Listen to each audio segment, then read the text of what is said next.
Jaya Radha Madhava Kunja Bihari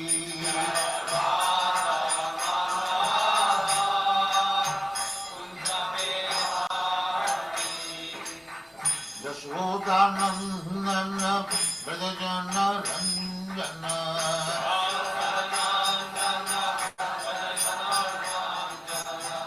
Yashodanandana Brajajana Ranjana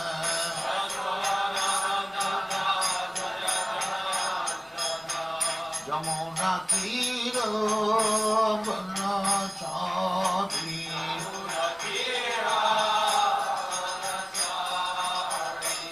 Jamuna Tira Banachari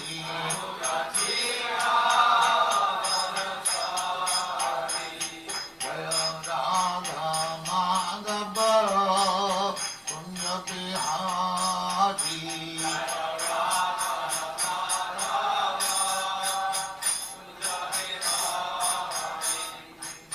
Gopi Jana Vallabha Girivaradhari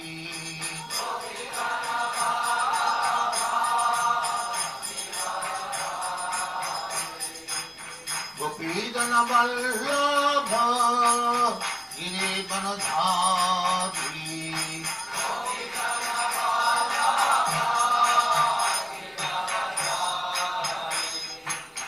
Yashodanandana Brajajana Ranjana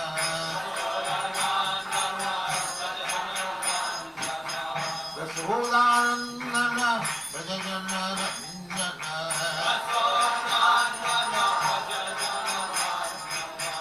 Yamuna Tira Banachari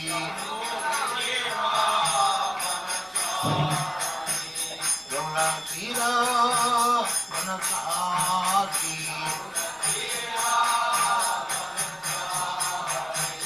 Jaya Radha Madhava Kunja Bihari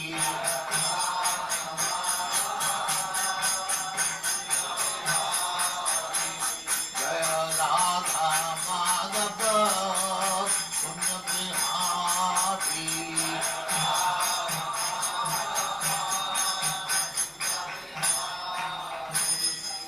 Jaya Mahatma Mansa Paribhraja Acharya Sthathi Small Tam Saraswati Goswami Bhagavad Jaya Nanda Kori Vaishnava Jaya Ramacharya Sri Haridas Thakur Jaya Sri Krishna Chaitanya Sri Advaita Gadadhar Sivasari Gaur Bhakti Jaya Sri Radha Krishna Bhogavna Sam Kanda Radha Kanda Giri Jaya Vrindavan Dham Ki Jaya Navadvip Dham Ki Jaya Ganga Mai Ki Jaya Jamuna Mai Ki Jaya Bhagavatam Dham Ki Jaya Swami Bhaktivinoda Ki Jaya All glories to the All glories to the Thank you very much.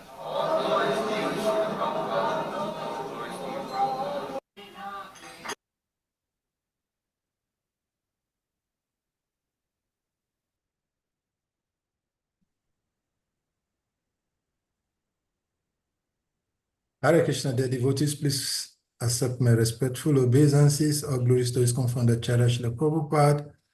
All glories to Sri Guru and Gauranga. Hare Krishna, Mother Radha, please accept my respectful obeisances once again. Thank you very much for honoring our invitation. We're very much honored to have you with us. Thank you so much for inviting me. Hare Krishna. So more devotees will be joining in the next couple of minutes, but we'll start by, I'll share this verse on the screen and you can take it over from there. Thank you.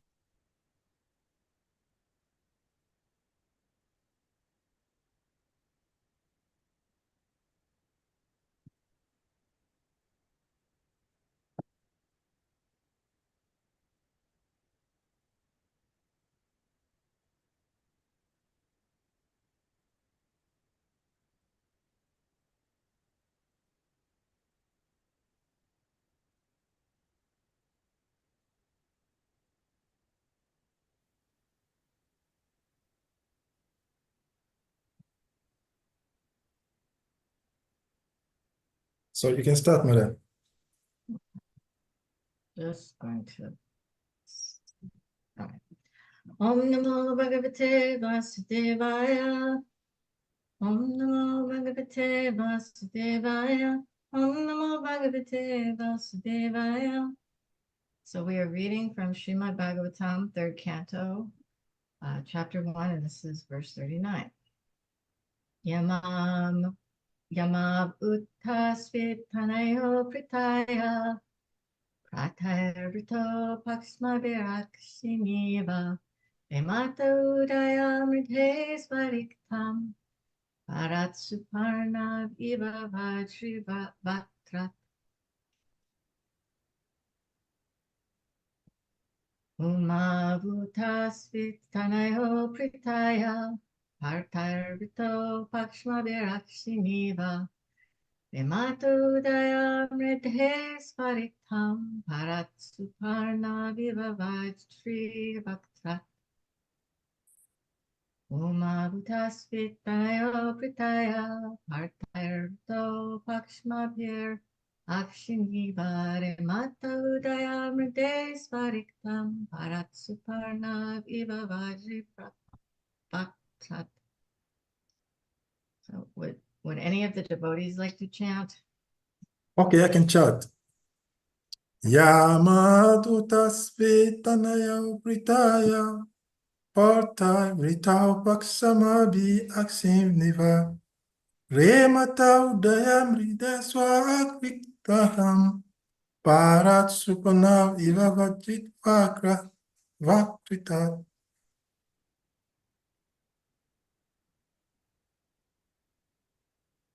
Translation.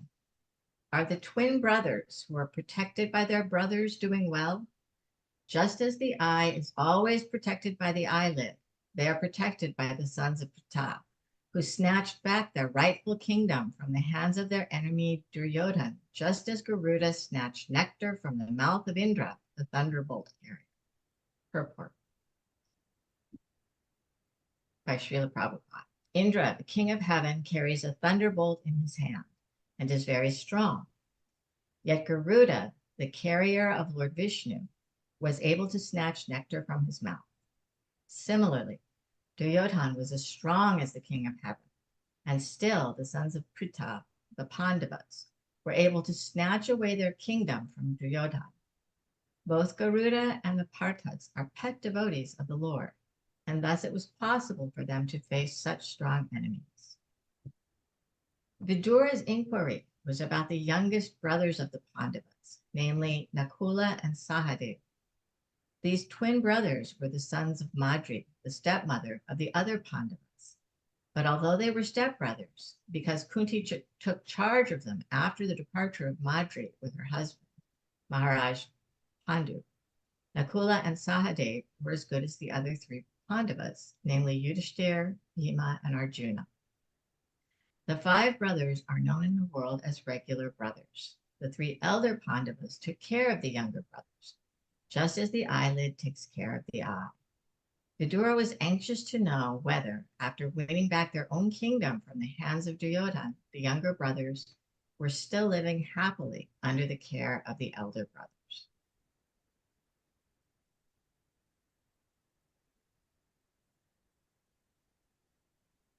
So this part of Srimad Bhagavatam goes over, one of the things about Bhagavatam is it approaches different pastimes from different angles at different points. So although the Pandavas have been discussed in the 1st canto, and now here we are in the 3rd canto, and they're being discussed again. Why is because there are so many important lessons in the lives of the Pandavas, and that's kind of what I'd like to talk about today, is just some of the lessons that we draw from the activities and the relationships of the Pandavas. And one of the first lessons that we see here is in this idea of inclusivity, right? The material world is a place where we make distinctions, right? We put things in categories, we separate. This is A, this is not A, they're different. And one of the things that we often separate by is family, right? You're in my family, you're not in my family. This part of the family is good, this part of the family is bad. I've always found it interesting that the Battle of Kurukshetra is fratricidal, right? It's within one family. Why? You know, most wars that we have in this world today, at least, are not based on family. But I think that's an important point. It's not an accident. It's not just a triviality that this conflict is taking place within one family, right? Because there are important lessons about who we align with, who we join with, and what our duty to others is that come up in the context of a family war as opposed to, you know, completely unrelated individuals. I think one of the points of it being a fratricidal war is it just makes the whole thing so much more relatable, right? No one, we don't get into conflicts with outsiders the same way we get into conflicts with family, right? Conflicts with family can burn the heart much more deeply. My neighbor can have an opinion about me and maybe I care, maybe I don't. You know, if my children or my husband have an opinion about me, that really matters, right? So nobody can wound us like our family can wound us. And then there's this idea within this fratricidal war that even though we're at odds, we still have obligations and duties to each other, right? We don't stop being family just because we're at war. And we see this after the Battle of Kurukshetra, where Yudhishthira is lamenting that he has created so many widows and orphans, and he's taking responsibility for making sure that they're cared for.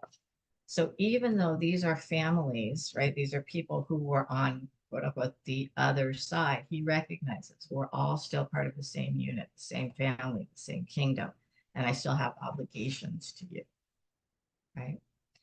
So in the same way, we can look at our devotee communities and also at the larger world. In a sense, both are our families, right? One of the points that's being made here is just because people come from two different mothers, right? They're still part of the same family. They're still just as related, right? And if you think about it, the Pandavas don't even have the same father, really, right? But you don't see the kind of division and separation that you might see in a material situation. Yudhishthira does not say, hey, look, I am the son of Dharma. You are only the son of, you know, another demigod. So I'm superior, I'm different. No, they're unified. You know, they're all part of the same family. Krishna's Suridam Sarvabhutana, right? He is the well-wishing friend of every living entity. So in that sense, everyone is part of the family, right? Sri Chaitanya Mahaprabhu, one of the lessons he taught is that even a dog can chant Hare Krishna, right? So it's not just human beings that are in this family. Every living entity is a child of Krishna. There's a story, a pastime from Srila Prabhupada's life that always makes me think about how much more deeply I could recognize this principle. And that's poor Mohan Day had a cloth shop. His father had a cloth shop, right, where he sold cloth. And every night he would put out food for the rats so that they would eat the food instead of the cloth, right? And it's not like rats are going to show up and be like, oh, he left us food. Let's eat it neatly and quietly and go away. That's not how rats work, right? If you've ever had an infestation in your house, you know that rats, mice are very messy, right? They pass urine and stool wherever they feel like it. When they eat a cockroach or some other insect or other little creature, they leave little bits all over the place. Having rats is, you know, it makes it harder to keep things clean, right? And because Prabhupada's father is recognizing that I have a kinship with all living entities, my right to live my life in the way that I would like to does not supersede the rights of this rat. You know, Prabhupada used to say that every living entity, not just every human being, every living entity has a right to use the resources of their father Sri Krishna. And to the extent that they can, has the right to perform devotional service. Okay. So this inclusivity is really big. There's a book distributor here in the US, a Srila Prabhupada disciple, and I heard her giving class one day, and Mother Nidra was making the point, she was talking about book distribution, and she said, everyone wants Srimad Bhagavatam. And when I heard her say that, I thought, that is not true. I have talked to so many people and they don't want Bhagavatam. You know, they say no, they don't want it. But she clarified, she said, everyone wants Bhagavatam, but they might not know that they want it, right? So everybody really wants Krishna. Everybody really wants that opportunity to perform devotional service, but some are more covered over than others, right? And so when we have that mindset, when we can look at it like everybody belongs within our family, some of them may not want to take advantage of that opportunity. They may say, no, we prefer to stay outside. But the door's open for anybody to walk in because everybody wants Krishna. Everybody is a child of Krishna.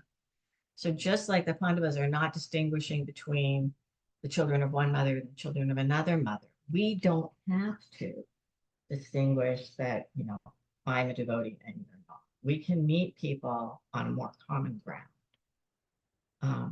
And when we look at the teachings of Lord Chaitanya, we see this principle is, like I said, so deep. Even a dog is invited. And people's past activities, wherever people are when we meet them, that's not the test of whether they're qualified to come into the association of devotees or not, right? Because look at Jagai and Madai. They committed every sin, you know, that could be committed. They broke every rule in the Manu Samhita.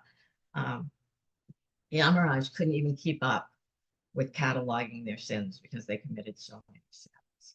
But once they surrendered, once they were transformed, Sri Chaitanya Mahaprabhu told the other devotees, you forget about their past. They are devotees now.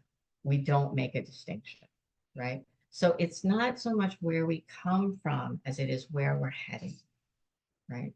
Somebody can have been walking away from Krishna for millions of lifetimes, you know, but once we turn toward Krishna, that's all that Sri Chaitanya Mahaprabhu was asking. That's all that Srila Prabhupada is asking, right? You turn toward Krishna, here's the door coming.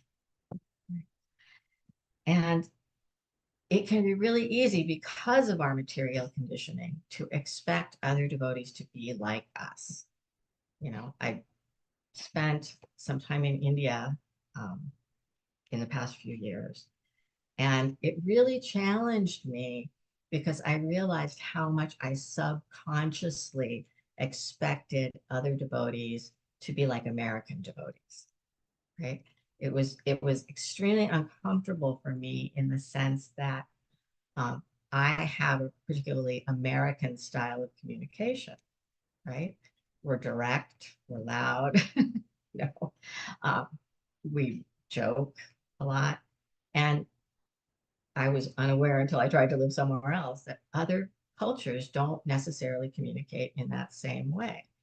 And even though I knew, okay, I'm in India, I'm in their country, right? Subconsciously, I'm expecting people to respond to me in the same way they would in America, and they didn't. And it was challenging, and it was, like I said, very uncomfortable, right? And so we bring a lot of these subconscious biases to our practice of Krishna consciousness. And we may tend to think that someone is a, you know, candidate for being Krishna conscious because they fit a certain image up. So this is a reminder to us that everybody's welcome. You know, as in Chaitanya Charitamrita, you know, Krishna comes and he manifests his pastimes to attract people. That's one of the reasons why he comes, to manifest his pastimes so people are attracted to him. But Chaitanya Mahaprabhu comes and he doesn't wait for people to be attracted, right? He breaks open that storehouse of love of God and he's handing it out indiscriminately without respect to whether somebody is qualified or not qualified. I think sometimes as devotees, we may have a tendency to expect that people need to come up to a certain standard in order to become a devotee, right? When my husband and I were doing a lot of home preaching, we would have people come to our programs who really had very little exposure to Krishna consciousness before they showed up at our house, right? So sometimes they'd come with, a Starbucks cup or even a beer or something, right? Or maybe dressed, immodestly. And it was very difficult for me not to want to say, oh, you can't, it's like, you're coming in my house, you're drinking coffee in front of my deities, wearing a miniskirt. You're like, what are you doing here? Why are you here? And sometimes the other devotees would say, can you tell that lady that you'll loan her a skirt? Will you, but my husband would always remind me, like, why are we inviting them in here? Are we inviting them in to tell them that they're not qualified and there's something wrong with them and they need to change and then they can become like us and be happy? Because that's not a message that most people are going to accept. That's not an invitation most people are going to accept. If we say, as we're inviting people to remember their relationship with Krishna, to investigate this process, if we say, hey, when you come up to the standard, you will be really cool like us and you can come into our private club, right? That's not the most appealing message. The message that really touches people and that is genuinely true is that Krishna loves you just as you are right now. And if you come here, you can learn some things about him and you can decide for yourself if you would like to try this process that allows you to connect more deeply. And in order to give that message, I have to be willing to let these people come as they are. Now, that's one reason why we're doing these programs in somebody's home instead of at the temple, right? Because, the temple, there are particular standards people have to follow, that maybe these people wouldn't have been comfortable with or wouldn't have been appropriate to invite. But, my husband's trying to serve Srila Prabhupada and I'm trying to learn from him. So he's saying, hey, this is not how you want to invite people in. They need to be comfortable. You need to welcome them. And then they may get the taste. And there are so many examples of people that came to our home that I would look at and think, okay, this person is never going to come back. Or, this person's never going to take up this process seriously. And my record of picking like who's going to stay with this process and who's going to fall away was terrible. I was not a good predictor of who might actually become serious about bhakti yoga, right? So it taught me that Krishna is inviting these people in, Sri Chaitanya Mahaprabhu is welcoming them. And I can't try to be the bouncer at the door, right? That's not my job. So that's one of the lessons we learned here is this inclusivity. Another lesson that we learned from the Pandavas is how do we respond to difficulties, right? I deeply hoped when I became a devotee, I don't know, there was somehow this subconscious idea in my mind that if I worship Krishna, I'm not going to have any difficulties. Like, see, I'm being good. I'm being good. So, hey, Dad, you don't have to put me on timeout, right? And yet difficulties came anyway, which of course they do. So we need to understand, how to see these difficulties. And this is something that I talk about a lot, that we bring our subconscious biases, our conditioning, when we come into Krishna consciousness. And so we interpret what happens to us according to these subconscious biases, right? So understanding that difficulty is an inherent part of the material world is really important, at least for me, right? Because it tells me what those difficulties mean. And Krishna says in Gita, Matra Sparshas Tukantaya Sitosnam Sukha Dukata Adama Payinam Nityastam Stitikshasva Partha. you know, that the non-permanent appearance of happiness and distress and their disappearance in due course are like the summer and winter seasons. They, you know, they arise only from sense perception, and we have to tolerate them without being disturbed. Now, why is it important for me to understand that? Well, for me personally, it's important because I come from this kind of Judeo-Christian culture, you know, not necessarily my own home, but in the larger society that talks a lot or focuses a lot on punishment, right? There was a famous American preacher back in the, I think, 1600s, Joseph Cotton, who gave this sermon called Sinners in the Hands of an Angry God. And, you know, in America, honestly, there is a lot of that kind of subconscious understanding of who God is, that we are sinners. He's got his eye on us. And if we step out of one tiny little bit, we're going to get whacked, right? And that can be a real impediment to trusting Krishna if you have that mindset. Now, when you have that mindset on a conscious level, it's easy to, you know, see why that's not the right mindset. The problem is we often have these things on a subconscious level. And when I first became a devotee, I really did have that subconscious belief system. And so whenever I would face a difficulty, I would feel like Krishna was punishing me. And it was challenging because I often didn't feel like I deserved punishment in the sense that I was trying my best to practice Krishna consciousness, to serve the devotees. I was trying really hard. And why is Krishna punishing me, right? But that was because of my mindset. And this is one of the reasons why hearing from devotees, reading Srila Prabhupada's books, chanting japa are really important, because our minds default to that material conditioning.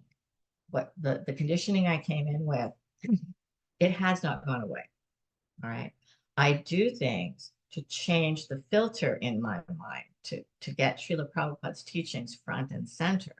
And the minute I stop doing those things, my mind defaults back to its material condition. So mine is very strong. Unless we keep up this sadhana, this daily practice, it's really easy for back to material conditioning, which impedes our ability to understand what Krishna is actually doing in our lives, right? So at some point, it dawned on me, you know, from seeking counsel of senior devotees, that Krishna is not actually punishing me because I've done something bad. Krishna's teaching me something. The things that happen to me in my life are the results of my own karma. In that sense, it's a punishment, yes, right? But because I'm trying to come closer to Krishna, Krishna is trying to help me come closer to him. That's his goal. You know, even more than I want to come, he wants me to come. And so he's arranging my karma in such a way that I learn the lessons I need to learn. In the US anyway, we have these things called individualized education plans. The student is struggling in school, they get an IEP, individualized education plan. You know, and Krishna actually gives each one of us our own individualized education plan. And in my case, and probably in most devotees' cases, that includes some hard times, right? But understanding that, oh, this is part of my education plan, this is actually something that's going to benefit me in the long run, is really helpful. You know, it really helps me to stay on track with the devotees. Email us at 1a@wamu.org. Yeah. So one example of this, both of my children have had their struggles with substance abuse issues. My son's older, and he is part of that generation of devotees, at least in America, you know, Gurukhulis that grew up and suffered, you know, from their exposure to Krishna consciousness. So he really kind of holds Krishna at arm's length, that his interactions with devotees did not nurture him in the way that he should have been nurtured when he was younger, right? So it has been a real struggle, and my reactions around his substance abuse have been dominated by my fears for him, which is not a good place to come from when you're trying to help somebody. right? Because my fears become so overwhelming that I can't really support him, right? My daughter also had struggles, but her relationship with devotees is different, right? And she's always taken shelter of Radhanath. So my experience of the difficulties with her was also different. Radhanath Swami had been staying with my husband and I at one point, and he was getting ready to leave, literally walking towards the door. And as he left, he said, I said to him, Maharaj, could you pray for my daughter? Right. And he stopped and he looked at me and he said, what's going on? And I was like, oh, at the time, because the denial of a mother is also a very powerful force. I knew something was wrong, but I didn't know what, and I just explained some things that I had observed and said, what's going on? I'm worried. And he turned around, sat back down on the sofa, and he prayed for her right then and there, in that living room, got up, said our goodbyes and left. And about 2 minutes after he walked out the door, the phone rang. And my daughter, who was attending a wedding in another state, told me, Mama, I'm in jail, right? So she had taken some pills with her that she was legally not allowed to have. And she'd been caught, and now she was in trouble, in big trouble, right? And my son's never been arrested, right? So this is actually objectively a much more scary situation than I had ever dealt with before. But I was 100% confident that Krishna was making arrangements for her to get help that she needed. And that was because I had seen with my own eyes, I had seen Radhanath Swami pray for her. And so I was just solid that as stressful and difficult as this was, and as worried as I was, I knew it was going to work out. I knew that Krishna was right there with her and he was going to guide her the way that she needed to go. And that's exactly what happened. But I was also able to be a much more supportive mother for her than I was for my son, because I didn't have that fear, because I could see Krishna's hand, right? So when I see Krishna's hand working in my life, my experience of difficulties is different, right? Similarly, the Pandavas, when they faced difficulties, they never lamented, oh, why is this happening to me? Kunti is infamous, for saying, I welcome these difficulties because they bring me closer to you, right? So the problem isn't whether or not we have difficulties in our life. The problem is how we respond to them, how we view them, how we see them, right? And that has to do with consciousness. And the third point, what is the motivation behind our actions, right?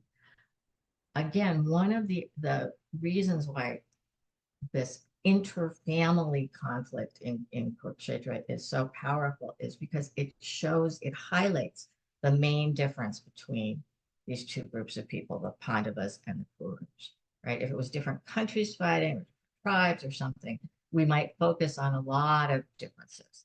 But because it's one family, they're very, very similar people, really. They have a lot of the same qualities on both sides, right? What is the difference? Well, the difference is in what are their motives for acting, right? To serve Krishna or to serve their senses, right? That's one way to look at it. But another way to look at it is, what's the basis for their decision, right? Yudhishthira always talks about duty, right? Always talks about duty. And whenever the family's discussing things and, especially Bhima baby advocating for a particular very active, aggressive course of action, Yudhishthira is the one who stops and says, no, what is our duty here, right? So that's one very powerful lesson. The other thing is they act out of affection, right? One of the parts of the Bhagavatam that really speaks to me is the punishment of Ashvatthama, right? Because we see so many different points that Krishna's highlighting in how we deal with conflict and how we make decisions, right? I can't think of anything worse. I can't think of any blow more painful than having someone kill your children, So Ashwatthama kills Draupadi and Arjuna's children. Arjuna says, I'm going to kill him. Don't you worry, Draupadi, I'm going to bring you his head. And he goes charging off and he captures Ashwatthama. And then, because the Pandavas do come from this place of affection, come from this place of hearts filled with love, he hesitates. He doesn't cut off his head. What should I do here? He takes him back to the camp. And there's this discussion. Krishna has said, kill him immediately. That's Krishna's first instruction.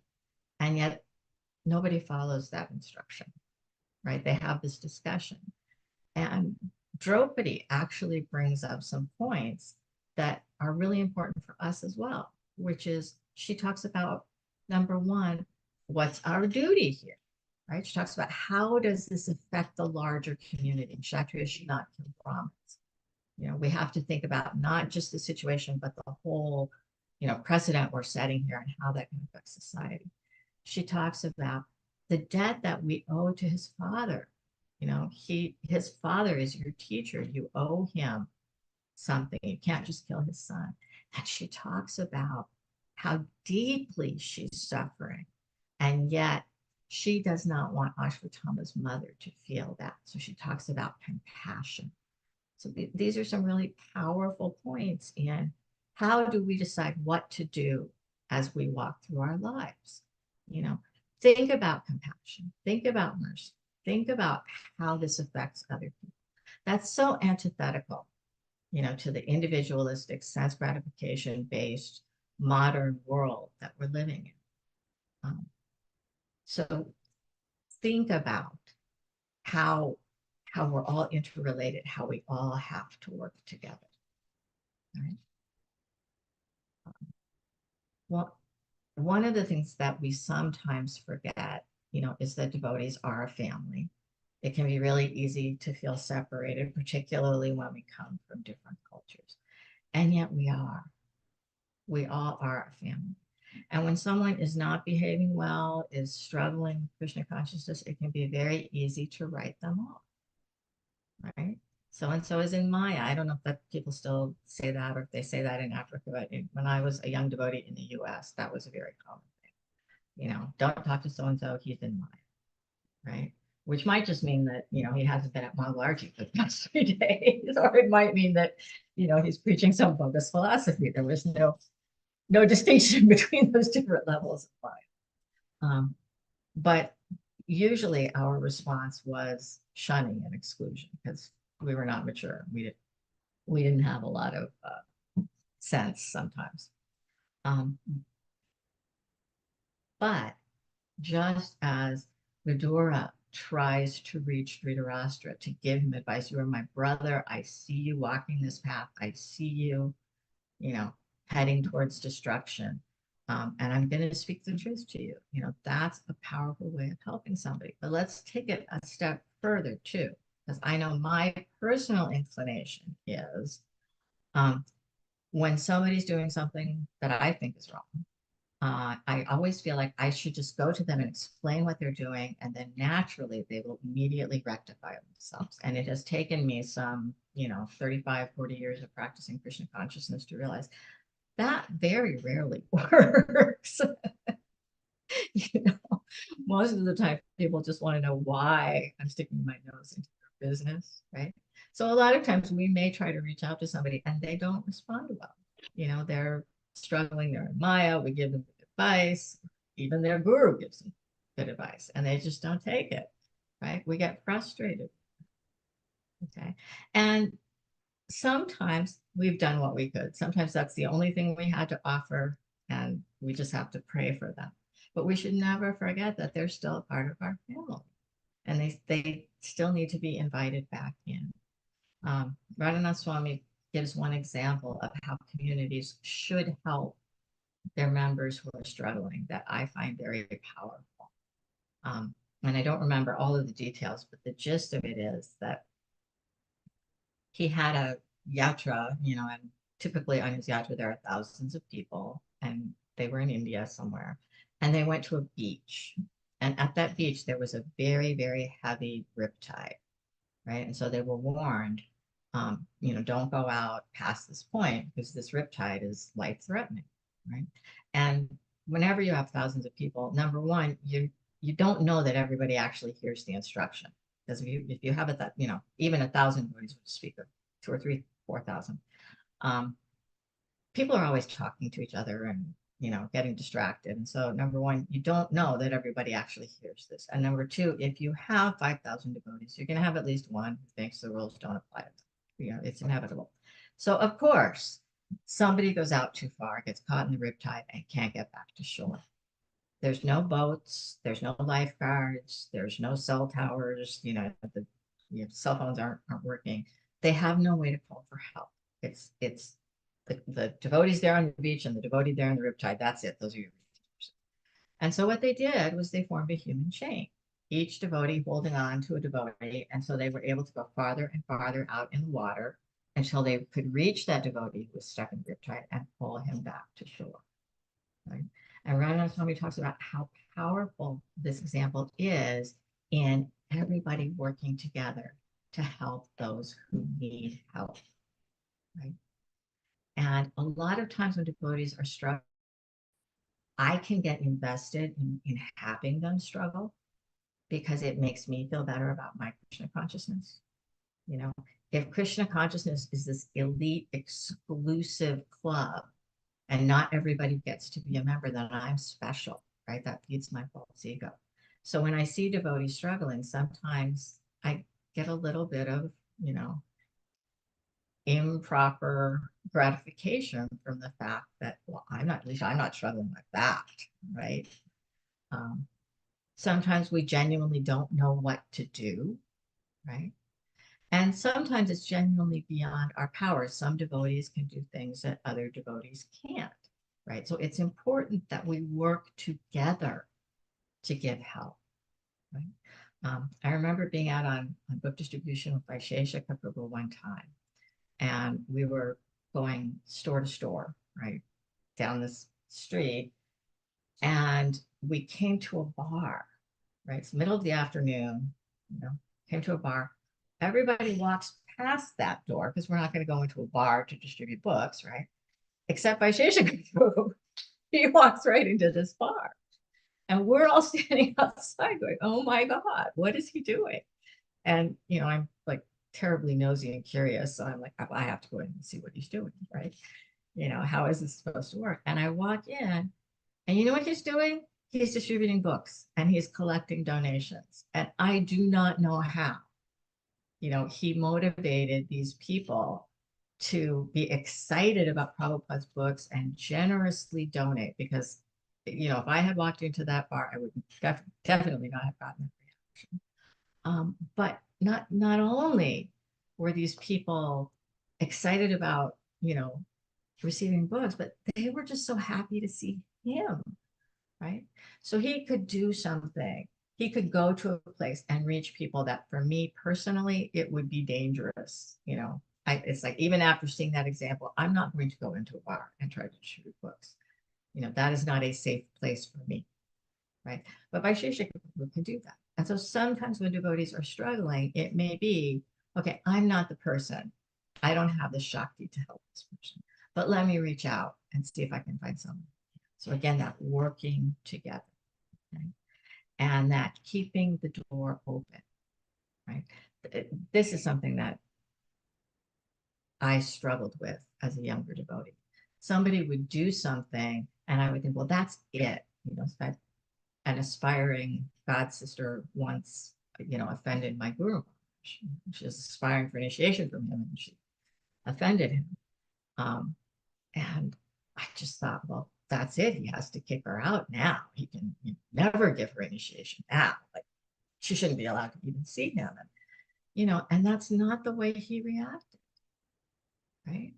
So keeping that door open is one of the things he told me was, you keep the door open. You draw your boundary, you give the chastisement if chastisement is necessary and it's your duty to give it, but you keep that door open. Okay? So this love, this community, this duty, this is where the Pandavas are coming from. And so where are the Kurus coming from? You know, in one sense, they're coming from sense gratification to find Krishna. But in another sense, and I think for me, a very relatable sense, is they're coming from fear. Okay, because fear and sense gratification go hand in hand. Sense gratification, by its very nature in this material world, is limited. It is not going to last forever. It is not ever increasing. So you are going to be faced with the loss of this sense gratification. And that brings up fear. And we see that with the Kurus because they were essentially offered all the power and sense gratification they could want, right? First, the kingdom was divided and they gave the Pandavas, you know, this teeny, or not teeny, half of the kingdom, but the half that was undesirable, right? They kept all the good resources for themselves. But that wasn't sufficient because the Pandavas took their half and did something really nice with it and were more respected and more loved. Okay. So we get to the point in you know, this conflict between the two sides where the Pandavas are saying, okay, we'll take 5 villages, right? Just, we will take this tiny little thing. We will walk over away from you guys. You know, you won't hear us, you won't see us. We'll just live in our tiny little villages. That's all we're asking. And Duryodhana can't offer even that because of his fear. Because of his fear that if they even have 5 villages, they may surpass him. His sense gratification of being powerful and admired and in control may come to an end. Right? So it's his fear, not his strength, that's driving his actions. And that is a really powerful example for me because I so often act out of fear, right? And I cannot realize it until I'm already in the middle of whatever undesirable response I have chosen for that particular point in my life.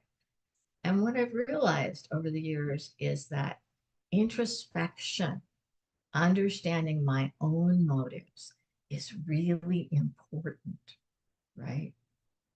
That's part of the lesson here, that you can act out of duty and out of love, or you can act out of fear. And which one am I choosing?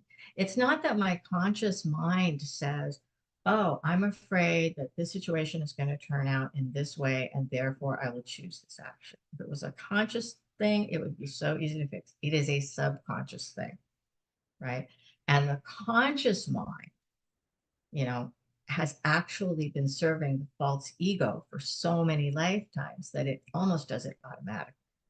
So whenever I'm in a situation where my false ego may be challenged, I have to introspect, because the first instinct of my conscious mind is going to be to give me what appears on the surface like a very good spiritual justification for protecting my false ego, right? My false ego does not stand up and say, hey, you know, I would like to come to the fore right now and you should make your decisions based around me. No, the conscious mind takes the false ego, packages it in something that looks like a spiritual decision and says, hey, let's go for this. So it's really, it's really important for me personally to look at, why am I acting the way I'm acting? Why am I behaving? And where this comes up a lot is when I'm in conflict with other people, other devotees. Okay, that's where my false ego is really coming out. And so that's the point where it's really important for me to stop and say, what are my motives here? Why am I doing this? Sometimes when I have to make a decision about what service, you know, what direction does Krishna want me to go in my life? What am I supposed to be doing here? I have to stop and check, what are my motives, right? What is the real reason why I want to do this? If we don't understand ourselves, if we're not aware of our own motivations, it's really hard to make spiritual progress, because it's really hard to correct something that we don't see what's wrong with it. And the other benefit of introspection is that we also have good qualities that we may not be aware of, or good, you know, things that we can use in Krishna service that we can bring more to the fore, right? So just being aware of our own internal motivations, you know, our subconscious biases, it can actually help us find strengths as well, right? self-realization. This is a process of self-realization, right? So knowing ourselves, understanding ourselves, and then choosing the path of duty, the path of love is very powerful. Introspection also helps me to see Krishna's hand in my life.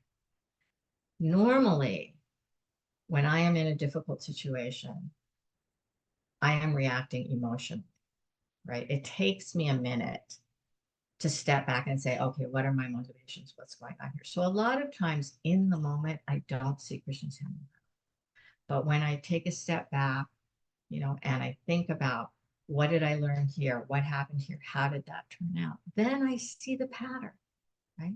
So that's one reason why my faith in Krishna has increased over time, just by experience, just by that process of looking at my own life and saying, hey, I really struggled here, but Krishna was actually taking care of me, even though I couldn't see it at the time. So these are all reasons why introspection, understanding our motives, understanding ourselves are important. And then the last lesson that I'll talk about today is, this isn't the last lesson, two more lessons, sorry. One, expect the mercy, right? Look for the opportunity is a way I've heard another devotee say. The Pandavas had so many setbacks, right? People were trying to kill them. They lost their kingdom. They had to undergo austerities and humiliations, which is biggest austerity, I think, in some ways. And yet these things led them where Krishna wanted to go. And just some really simple examples.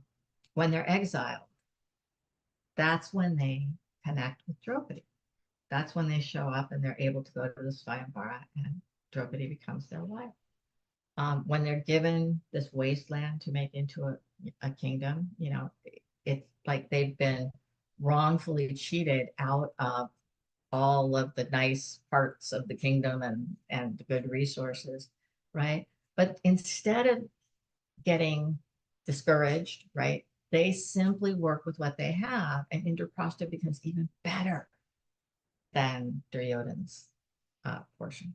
Srila Prabhupada, right? He tried in so many ways to serve his guru in India. And a particular example is the League of Devotees that he tried to start. Prabhupada's a pure devotee and he's suffering setbacks, so many frustrations, but it's all part of the path of getting him to the place where ISKCON begins, right? So understanding that whatever situation I'm in, Krishna has put me in for a reason can be a really powerful tool in helping us deal with the twists and turns of devotion. Okay, now the last message. No resentments, no expectations. The Pandavas come to their lives without a sense of entitlement, and I think, at least I know I have a great deal of entitlement in my subconscious, right? For me, one of the biggest pitfalls is not being able to accept that sometimes people behave badly. Sometimes people are mean to me and I didn't do anything wrong. For me, that feels like the biggest injustice, right? And the Pandavas are in that situation inherently. Just by their existence, they are a threat to Duryodhana. And from the beginning of their relationship with him, he's trying to undermine them, even to kill them, right? But they never complain about this. You never hear, that Yudhishthira was saying, why is Duryodhana like this, right? They just go ahead on and do their thing. And then when they have to be in conflict with him, they do it out of duty, right? But they don't have an expectation that, somebody is supposed to treat them in a certain way. And if they don't, like, oh, poor me, right? And for me, this is a really powerful lesson because it comes to accepting the world as it is, not as I want it to be, and accepting that other people have the right to make choices about how they're going to behave. I am not the controller. Everybody everybody free will. I don't have, the power, but also I don't have the right to try to take that away from them. So people can be mean to me. People can refuse to practice Krishna consciousness. People can be offensive to devotees.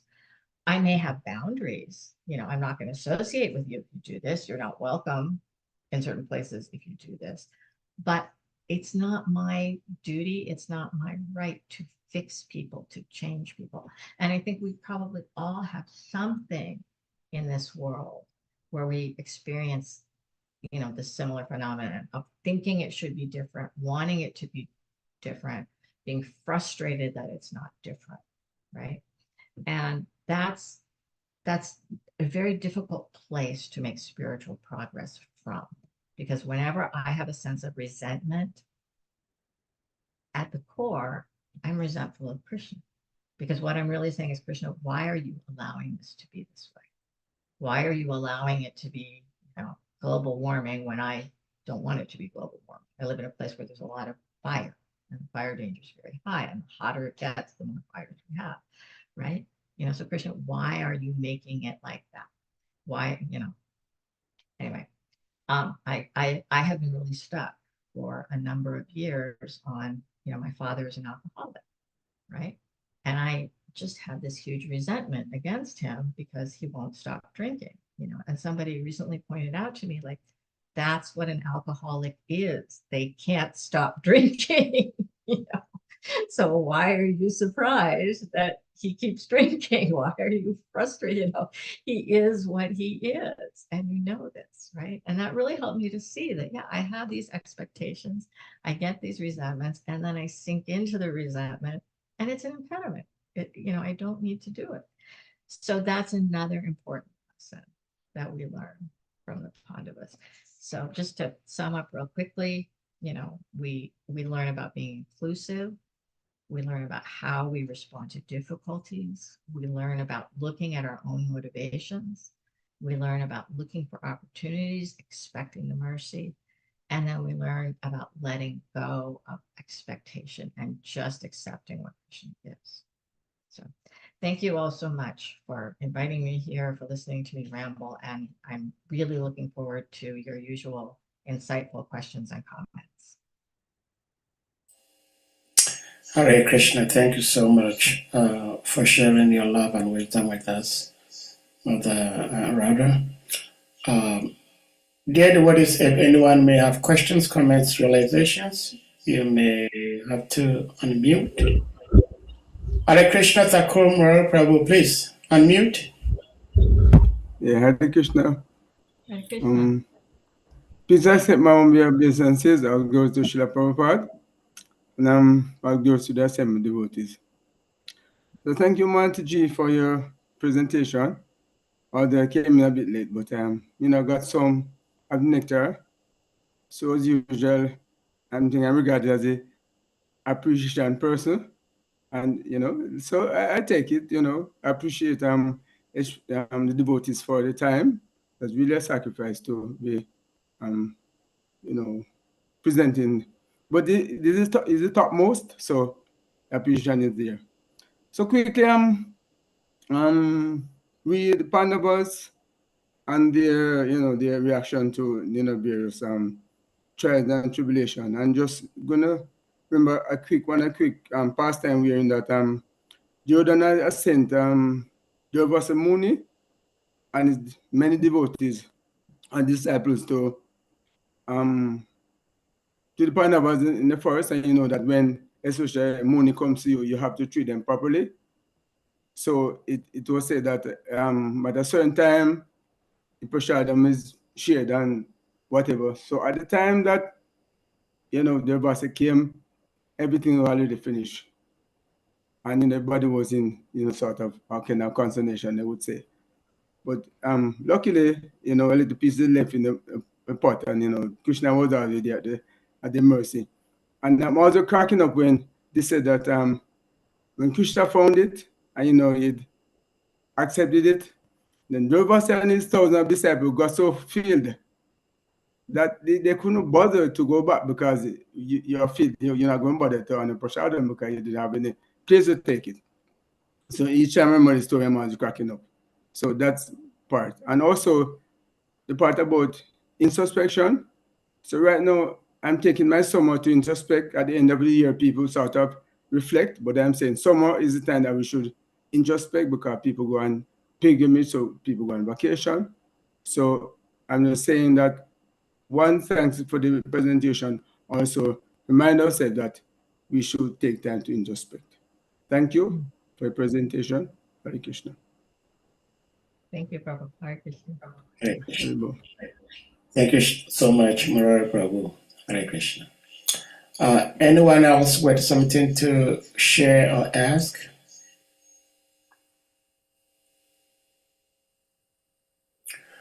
Well, Mother Radha, I have actually two questions, which I believe are both controversial.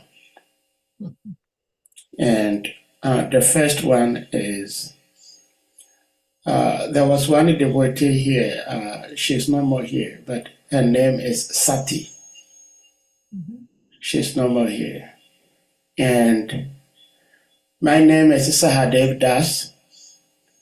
I am named after Sahadev, one of the Pandavas who was mentioned in the purport. And my question is, how does enlightened people like that of Mother Kunti, Madri, these are very, very elevated, high devotees of the Lord. Why would such people adopt a tradition that is actually wrong? Because when Pandu passed away, Kunti should have also been in the pyre of her departed husband. But because she had to be around to take care of the children, Madri, who is another spouse to Pandu, had to offer herself in the pyre of her departed husband. And it's all because it started when Sati burned herself up when her father insulted her husband. And so it became a tradition that many people were following. But it was wrong, as we know from the scriptures. So my question is, why would such elevated, intelligent, devoted devotees of Lord Krishna, who know best, or at least know better, fall into such false, socially pushed tradition as a wife being in the funeral pyre of the husband, I should say. Why would they do something like that? Hare Krishna. Okay. So we're judging something that happened in a different age, under different circumstances, by our limited vision. Okay. So this is not, well, let's start with Sati. All right. Sati was making a point. She was making a point that, Daksha, what you have done is so offensive that I have to disassociate myself from you. And I have to disassociate myself from you in a very dramatic way. So much so, you are so offensive that just not talking to you, not being around you, just shunning you, that's not enough dissociation. I want to give up every connection with you. So I am giving up this body because it came from you. Right? She's making a point about how offensive Daksha is being and how seriously we should take Vaishnava Parada. And for her, it's like moving house, right? She's just changing the outer covering, right? we're very attached to our bodies, and we're, really identifying our bodies. So the idea of destroying this body is anathema, right? But she's simply moving from one body to another. Okay. Similarly, in prior ages, and I mean, including now, the Pandavas, the wife is accompanying the husband. She is choosing to go with her husband, and it is a choice she is making. These are very advanced yogis. And there are also examples of male yogis, self-immolating for other reasons. This is a practice that goes on. Now, the problem becomes, as Kali Yuga takes over, we go into the age of Kali Yuga, this stops being a voluntary yogic process and starts being a forced social custom. And so it has to come to an end.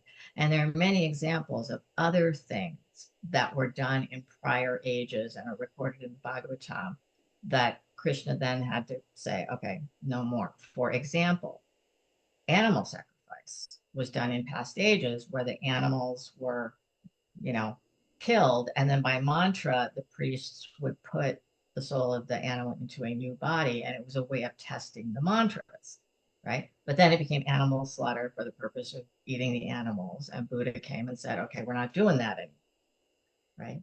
So we can't judge the past by what we understand, but also we have to understand that you can't just lift a practice, a social practice or a ritual or anything out of the past and plop it down, in 21st century world and think it's going to be exactly the same thing, right? So a lot of times we hear about Shudras shouldn't be allowed to do this, women shouldn't be allowed to do that, because in past ages, that's the way it was set up. But it doesn't work like that. You can't translate from the past to the present without thinking about what has changed. Does that make sense? Oh, certainly it does make sense, but it still doesn't rule out my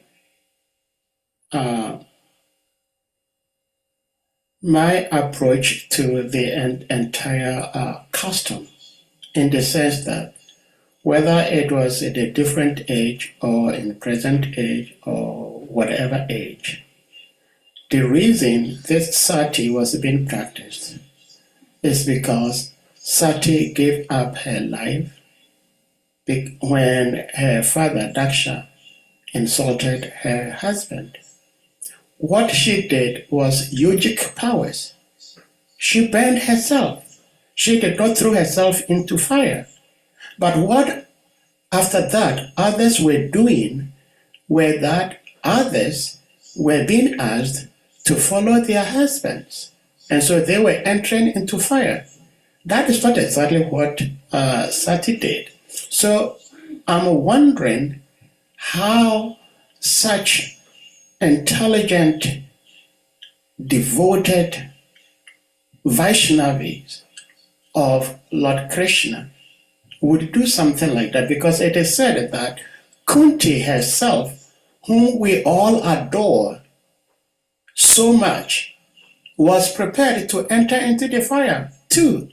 But for the sake of the children, she and Madri discussed, and Madri offered to be in the fire, while Kuti stays back to take care of the children. So my question is, again, even in those days,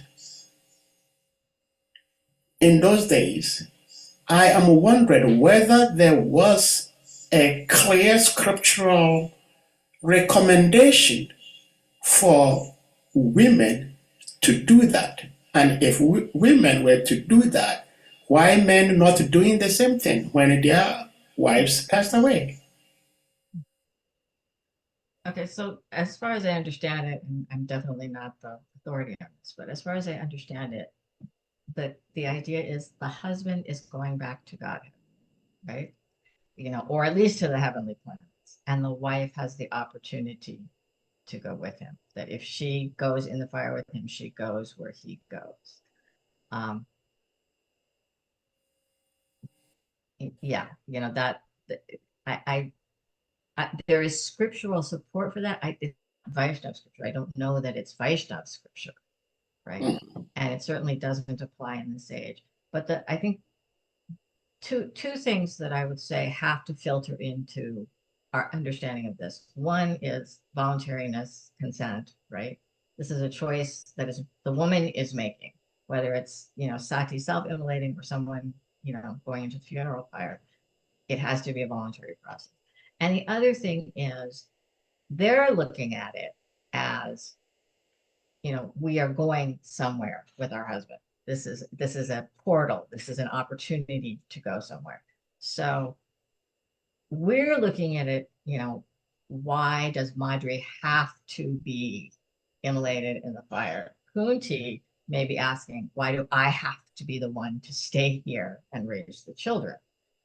That from Kunti's point of view, she's making the sacrifice, not Madri. Madri's going somewhere great. But Kunti's going to make the sacrifice and stay here on this plane with these children. That's the best answer I have. But I certainly would continue to ask that question. Well, Hare Krishna, thank you. Thank you for the answer you gave. I have something else also, but I would like to see if any devotee has something to share or to ask. Please, you may do that.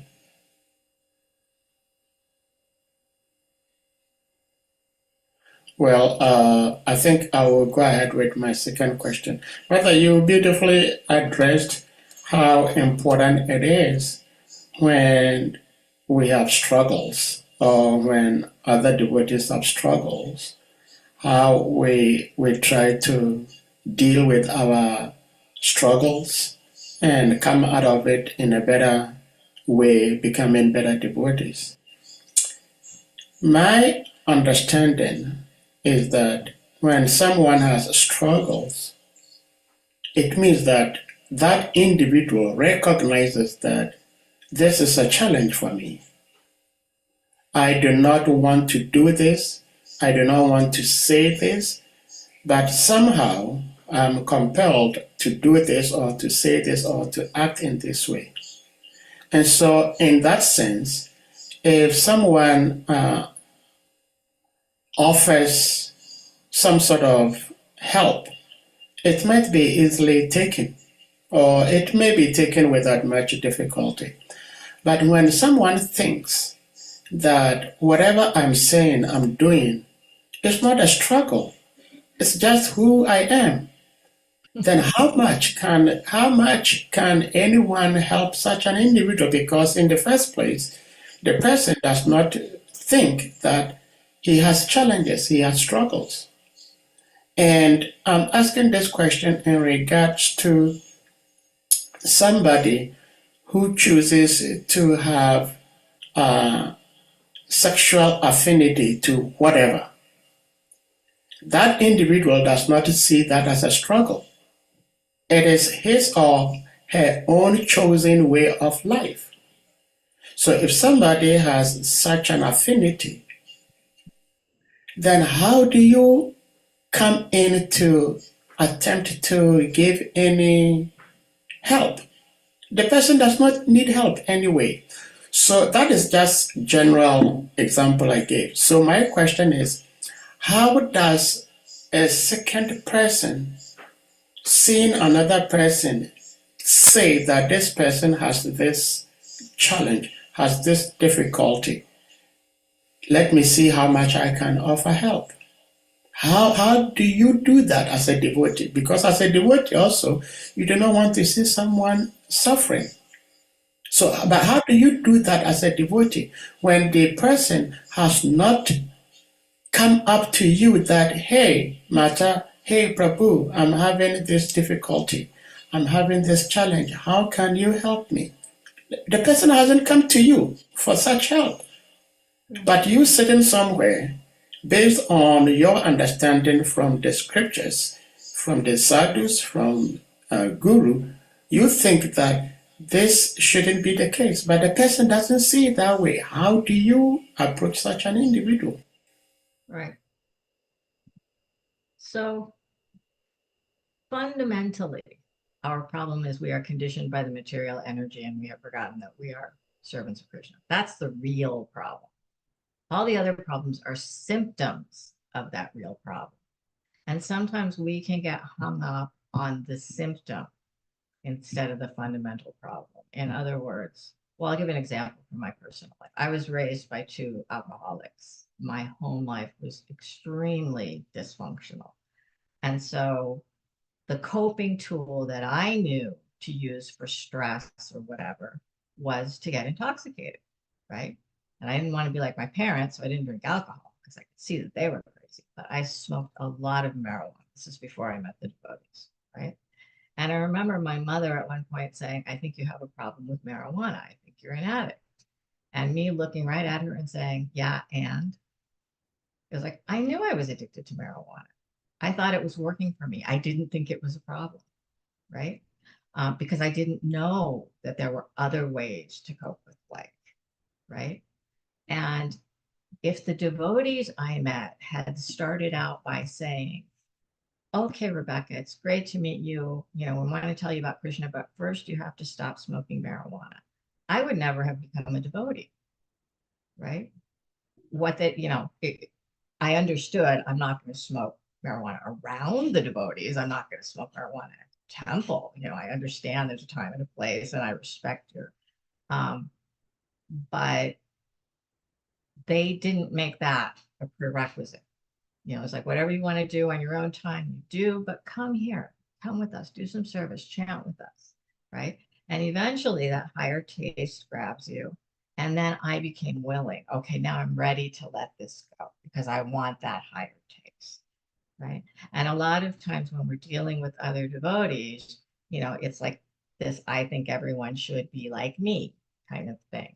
So, you know, obviously we're all struggling with maybe we don't get up for the morning program every day, maybe we don't chant great rounds, but we never, never, never eat food that's not prepared by devotees, right?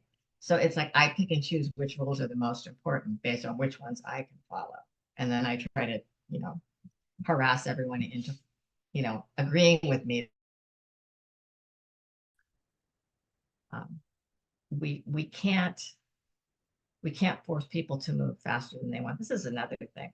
When my husband and I were raising our young children and we were asking Guru Goswami about, you know, how much do we force them to go along with, you know, chanting 16 rounds every day and following all the regular principles. And, you know, and his first impulse was like, force, right? How do you force your kids? You don't force anybody to become Krishna conscious. How can you force, right?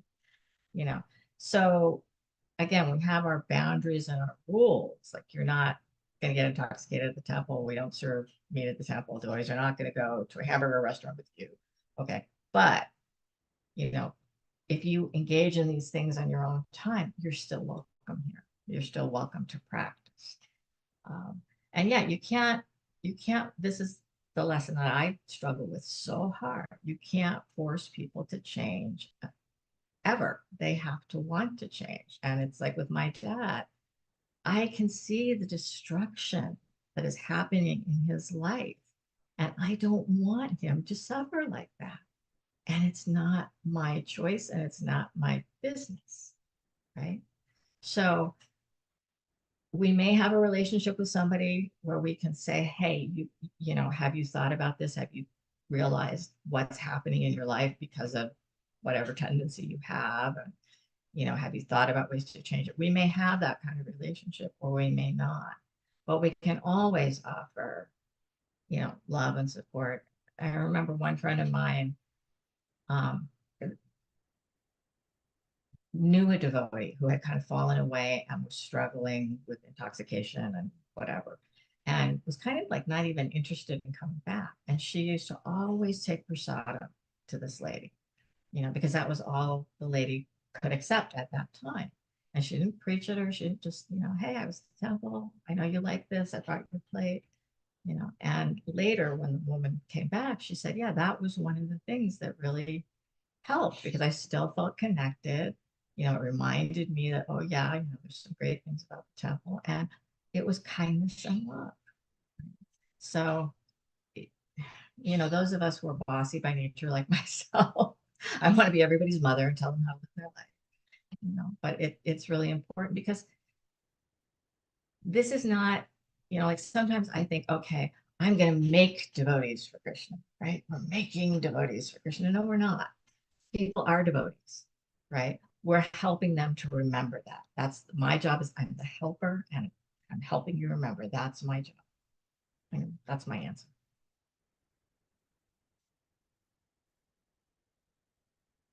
You're muted, Prabhu. Sorry. Thank you so much for the answer. And I'm very much with the same mood and approach that we certainly cannot make anybody do anything. The best we can do is to offer our humble, loving advice and loving, caring attitude. And maybe by Guru Krishna's grace, we may have some sort of impact in what we desire for ourselves and any particular individual. Now, on behalf of Hare Krishna Africa, we would like to joyfully wish your precious husband a very belated happy birthday. So Oh, please yes, I will. carry this humble message to him on our behalf because he just had his birthday a few weeks ago. Yeah. We thank you for being here because being here means that he is also here because you are together. Husband and wife are always together. Well, and So everything I know I learned from him. So. Dear devotees, does anyone have something to share before Mother leaves for the day? And Mother, in fact, almost every time you come here to share your love with us, I really, I don't know about others, but personally, I very much appreciate how you relate the text, the purpose Sri Prabhupada gives to our daily lives, you know, and oftentimes it does happen that you either know somebody or your humble self, what you've experienced, you share with us to collaborate what Sri Prabhupada is saying in his paper, especially like that of Raghunath Maharaj praying for your child and what it's very inspiring. It helps us understand that it is not like it happened yesterday and it's not happening today, it cannot happen tomorrow. What happened yesterday is still happening today. So we're very much appreciative and thankful for you doing that. I seems Harichakra Prabhu has something to share. Harichakra Prabhu, please leave me on mute. Hare Krishna Mata. Hare Thank you Krishna. very much. Thank you very much for especially how you relate the text to your personal life and how you encourage us to also try always to do some inspection to see where we stand. Yeah. So my question is like comparatively the self-introspection you were describing, and when we see the Bhagavad Gita, when Krishna was trying to instruct Arjuna, Krishna never tried to discourage Arjuna from fighting as a Kshatriya. He was actually encouraging Arjuna to fight because he's a Kshatriya. But at the end of everything, we realize that there is something in it that Krishna was trying to bring home to Arjuna. How he should use whatever he has, his power as a Kshatriya, to give to him Krishna. So my question is, in trying to practice Krishna consciousness, are we supposed to learn how to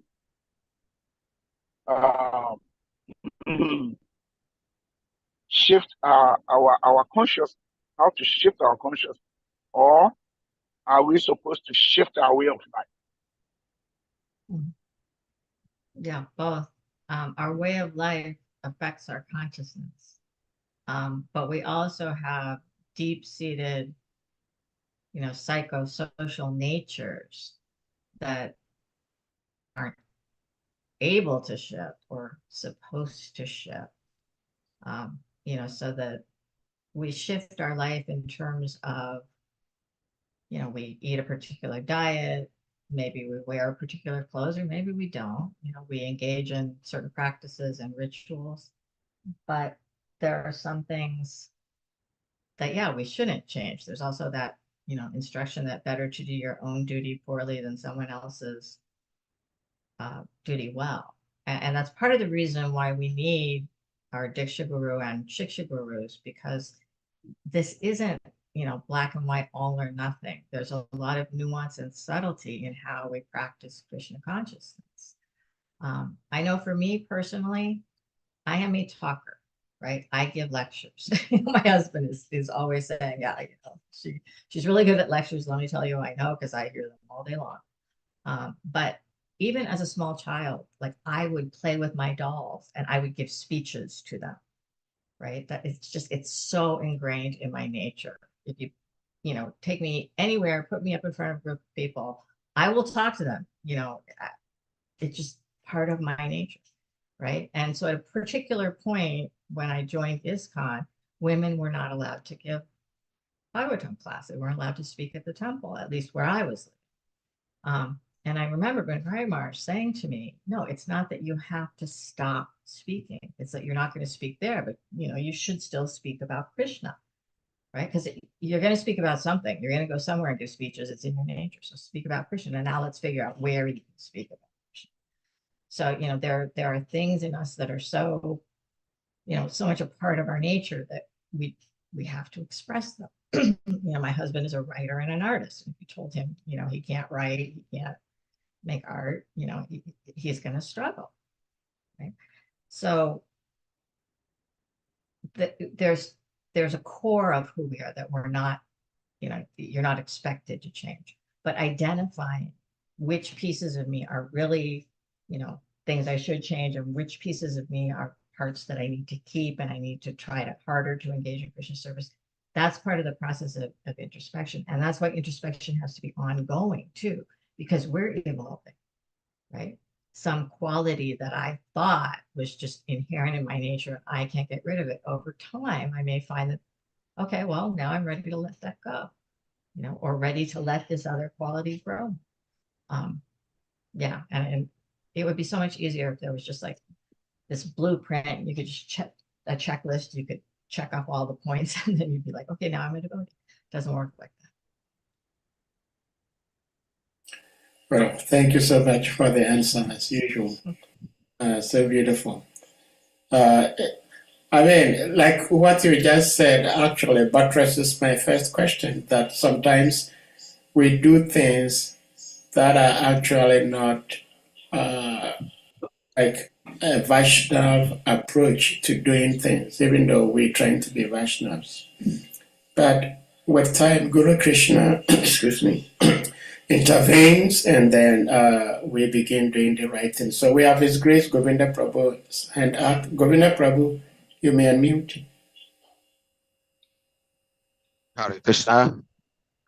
Thank you very much. Mata, please accept my respectful obeisances. Our glory to Srila Prabhupada, our glories to you, and our glories to the devotees. But my question is, about interfering the nature's laws. We all understand that in every action there is a corresponding reaction. In every action there is a corresponding reaction. And so the suffering and the enjoyment that the living entities are going through are all based on our previous actions. And so the living entities will either enjoy, so-called, or suffer. The nature of devotees is to relieve a living entity from a suffering. So a devotee is compassionate, so he doesn't want to see any living entity suffers. And so our nature is to help as much as we can to deliver everyone from this predicament. You see, when one goes to jail, he goes to jail because he has done something wrong. And so he's there to serve as a prisoner. That individual being put into jail does not mean that the government does not have love for him. But he's been put into that situation for him to learn, so that when he comes out, he will not do the same thing again. He will be a fresh new person. So if the person is in jail, and I think that I have a smart way of taking him out of jail without the concerns of the prison officers, and as soon as I'm notified of doing such thing, I will also be put into jail. So my question is, what happened if someone has not asked for help? The person is suffering, but he has not asked for any help. And then from my own accord, I just go ahead and think that the person is suffering, and I try to help him out. Would I incur any reaction, any karma for doing that? If I'm doing that on a transcendental platform, then I know the results will be transcendental. Otherwise, if a person is just going through his own reactions of his past life in a negative sense, and I think that I'm smart, let me help him in a way, would I incur any reaction? Well, if you're on a transcendental platform, you're not going to incur any reaction. You know, if we're, I mean, as I go through my daily life, even when I'm interacting with people and I am trying to bring them Krishna consciousness, because I'm not on the transcendental platform, I know I'm incurring reactions. Sometimes I'm even offending devotees, and I'm incurring reactions for offending devotees because I'm trying to help. I mean, I don't know how many times I have tried to help, you know, in ways that led to me being critical of devotees or whatever. That's part of how we learn. We don't do things perfectly, right? And as you know, Prabhupada didn't worry about things like that. You know, like the gopis, when Krishna had his headache and he needed dust from somebody's feet, the gopis didn't worry about reactions. They were just like, here, take the dust from our feet. We don't care. If it cures your headache, we can take whatever karma comes. They're not concerned about that. So there's one sense in which, you know, I don't necessarily think that's the most important question, you know. But on the other hand, we do have to be sensitive to what is my motive, right? And maybe this is what I've learned, that if my motive is as pure as I can make it, if I've taken the time to stop and think, and I'm trying to help somebody, and my genuine motive is just to help them, right? And my own ego isn't driving it. Generally speaking, it's going to be okay. And conversely, when I am being a know-it-all, when I'm being controlling and I'm dressing it up in spiritual motives, then it's going to get ugly real soon.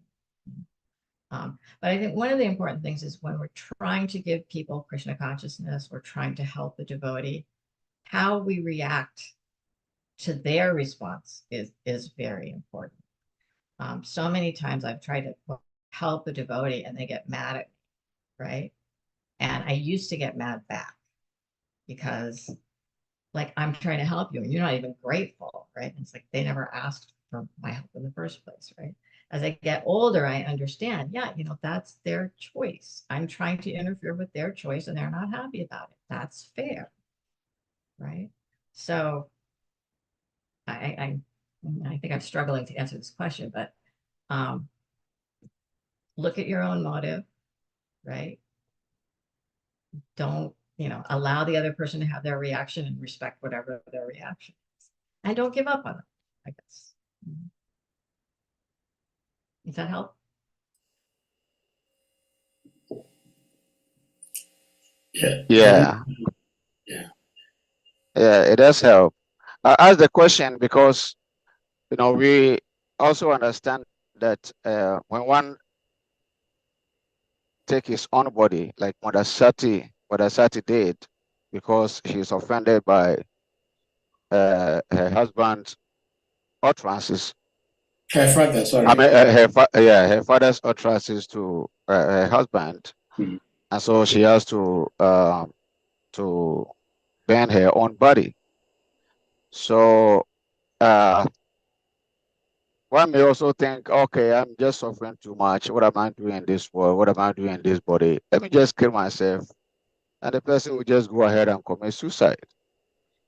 And then the scripture also says that when one takes his body like that, then he becomes a ghost. Yeah, that's why we don't imitate the great devotees. We have to understand what they're really doing. Just imitating their activity isn't going to be helpful for us. Also, I think, I definitely suffer from the misconception that the best form of teaching is a verbal instruction. Like if I just tell you what to do, that is the best way of reaching you. And I can tell you from raising children, they did not absorb a whole lot of what I said, but they absorbed a whole lot of what I did, and so our own activity, our own life is the best preaching that we can do. Thank you so much for the answer. And Shri Govinda Prabhu, thank you for the question. Yes, I remember there was one, like I think 2 or so minute video portraying exactly what you said, that kids do what they see. They don't necessarily do what they hear. So whatever we do is what children also see and try to do. Not so much about what we tell them. Dr. Hassan, please you may unmute.